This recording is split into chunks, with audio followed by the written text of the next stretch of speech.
어느 딱한 장애인의 가정 이야기를 들은 적이 있습니다.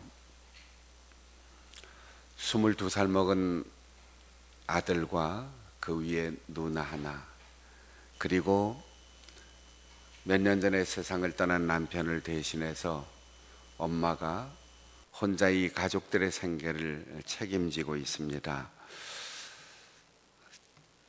태어나서 장중첩증 수술을 받다가 산소 공급이 늦어져서 뇌의 기능이 마비되어 일어나지도 못하고 22살이 되도록 엄마 그리고 누나를 언니라고 부르는, 그리고 좋아 세 마디만 할 수 있는, 그러나 엄마도 건강이 좋지 않고 남편이 세상을 떠나고 그렇게 어렵게 살아가는 가정의 이야기였습니다. 남들이 볼 때는 그 장애를 입고 살아가는 아이의 삶이 얼마나 힘들고 불행할까, 그 엄마는 얼마나 세상을 한탄하며 살까. 그런데 엄마는 아이가 할 수 있는 세 마디, 그 중에 또렷하게 엄마, 그 말 한마디만 들으면 행복하고 웃음이 절로 나고 그 아이를 위해서 다시 힘을 낸다는 거예요. 많은 말을 해서 엄마가 행복한 게 아니고, 남들이 부러워할 만큼 똑똑하고 잘나고 건강해서 행복한 것이 아니고, 단 한마디 엄마 좋아, 그 말 한마디만 들으면 모든 힘들고 어려운 것이 순식간에 다 사라진다는 거예요. 무엇이 그 엄마를 행복하게 할까요? 다른 아이와 비교하지 않고, 내 아이를 다른 아이처럼 생각하지 않고, 나에게 유일한 아들, 유일한 아이, 그리고 그 한마디가 나를 부르는 그 아이의 의사표현. 내 아들이기 때문에, 내가 사랑하기 때문에 아무리 경제적으로 어렵고 내 몸을 움직이기 힘들어도 그 아이를 지키는 행복으로 살아간다는 겁니다. 우리가 가족이든 직장의 동료든 교회에서든 어떤 사람을 만나도 그 사람과의 관계 때문에 화가 날 수가 있어요. 분노가 생길 수 있어요. 비판하고 비난하고 싶은 생각이 들 수가 있어요. 나이가 그만큼 들었는데 그거밖에 못하냐. 남자가 혹은 여자가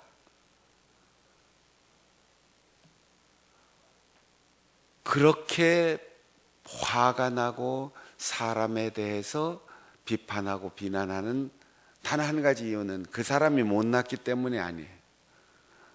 나는 잘났다, 이 생각 때문이에요. 여러분, 우리가 요즘은 환경이 좋아져서 뭐 벌레를 보거나 이럴 기회가 별로 없는데, 혹시 한번 물어볼게요. 바퀴벌레를 보면 참 예쁘고 귀엽다, 이런 생각 드는 분 있어요? 바퀴벌레가 참 귀엽다, 이쁘다, 뽀뽀해주고 싶다. 바퀴벌레가 징그럽고 무섭고 막 소름이 끼치잖아요, 그죠? 그런데 바퀴벌레 입장에서 우리를 볼 때 어떨까요? 아우, 인간들은 잔인해, 왜 나만 만나면 괴롭히고 죽이려고 할까? 예쁘지 않고 무섭고 더럽게 느껴지는 바퀴벌레. 근데 시골 사는 분들은 바퀴벌레를 보면은 그걸 잡아서 닭한테 좀, 닭이 그렇게 맛있게 먹는데요. 닭이 보면 바퀴벌레는 참 예쁘고 맛있게 생긴 음식 재료로 보일 테지요. 차이는 뭘까요? 바퀴벌레가 보이는 데 따라서 다르게 생긴 게 아니에요. 사람은 우리가 잘났다 그러고 보니까 바퀴벌레가 징그럽게 보이는 거고, 닭은 맛있다 생각하니까 예쁘게 맛있게 느껴질 수 있는 거죠. 우리가 사람과의 관계에 있어서 화가 나고 비난하고 비하고 그러는 이유는 난 잘났다, 나는 잘났다. 이것이 인간관계를 파괴하게 됩니다. 직장 생활하면서 요즘 인권 하는데 사람들을 잘 존중해 줘야지요. 직장에 출근했는데 가까운 옆에 있는 직장 상사가 어이 미스 김, 어이 미스터 박, 그 틈나면 나가 커피 한 잔 빼다 줄래? 화가 멀컥 나는 거예요. 인권을 무시한다, 차별한다.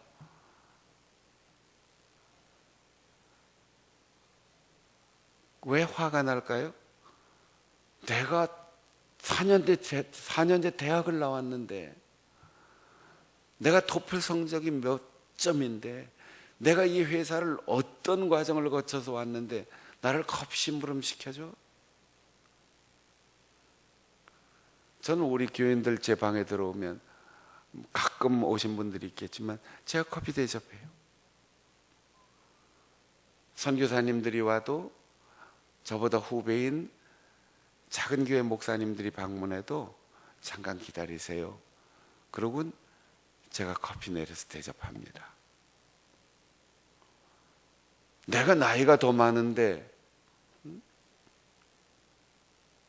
그렇게 생각하면 그때부터 화가 나는 거예요. 저희들이 나를 먹여줘야지, 이렇게 생각하는 거지요. 내가 직책이 사장인데, 내가 부장인데, 내가 간부인데, 임원인데,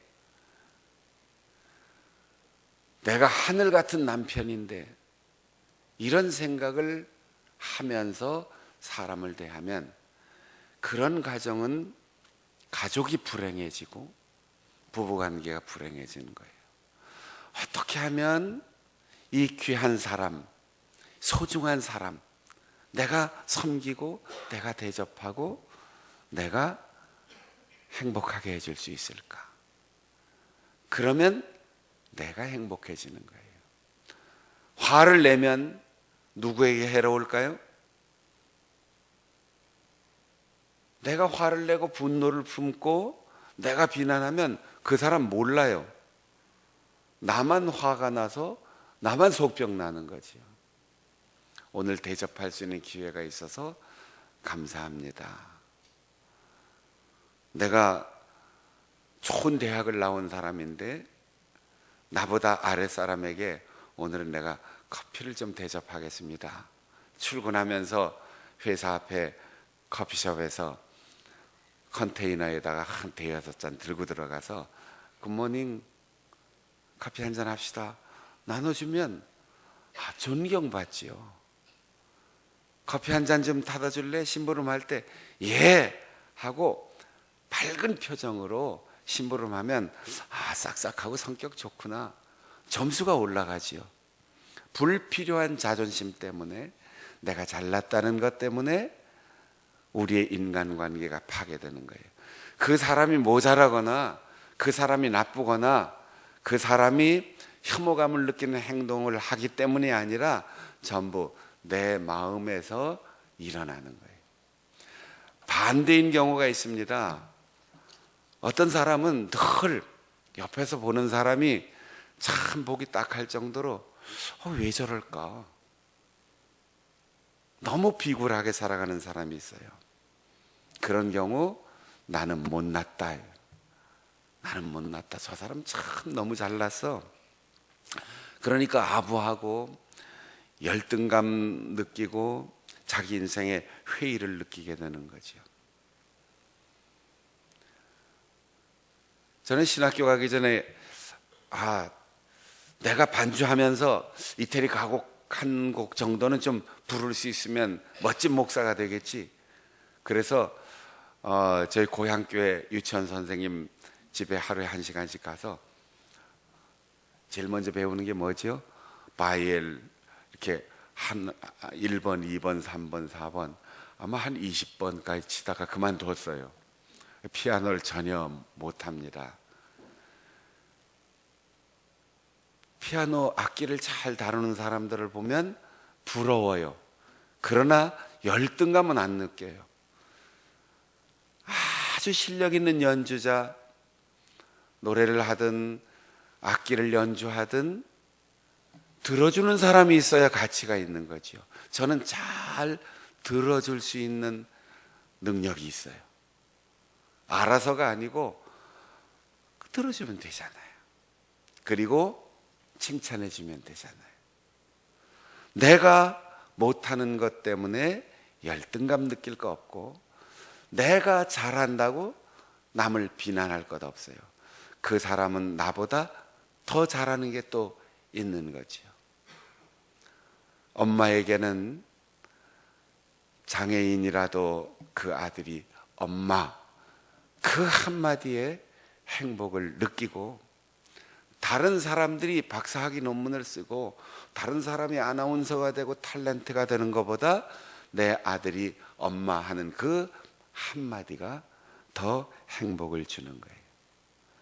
불필요한 자존심, 쓸모없는 열등감, 이것이 인간관계를 파괴합니다.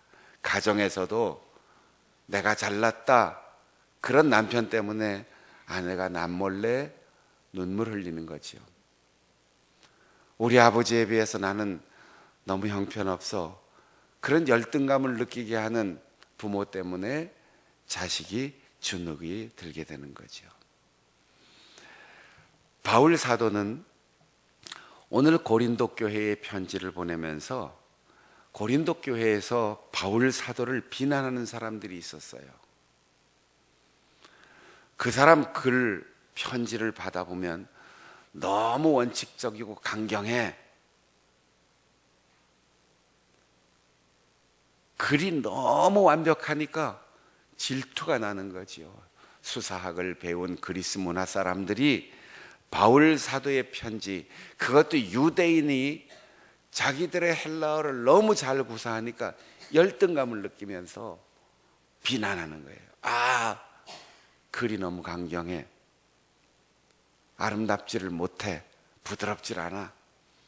그러다가 외모를 보니까 아, 글 잘 써서 글을 읽을 때 멋진 외모를 상상했는데 아이고 형편없이 생겼어. 바울 사도는 나는 이걸 잘하지만 이건 못한다, 이건 못하는데 더 잘하는 거 있어, 그런 얘기하지 않았어요. 8절에 보면 주께서 주신 권세로 나는 성도를 세우기 위해서 부름을 받았다. 자기를 세우지 않아요.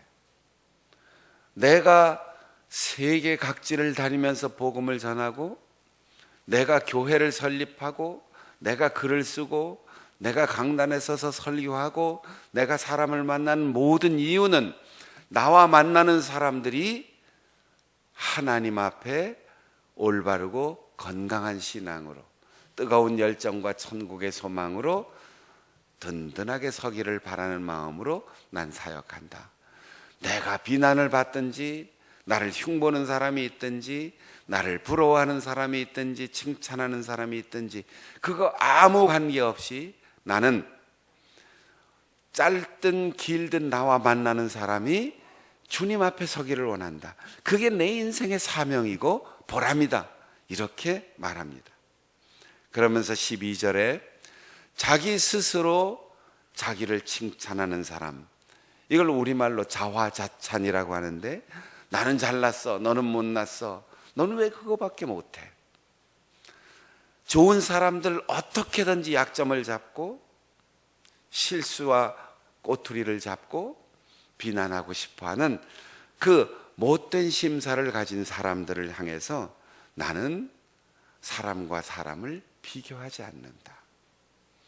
이 세상에 그렇고 그런 비슷비슷한 사람이 있는 것 같지만 모두가 유일무이한 존재예요.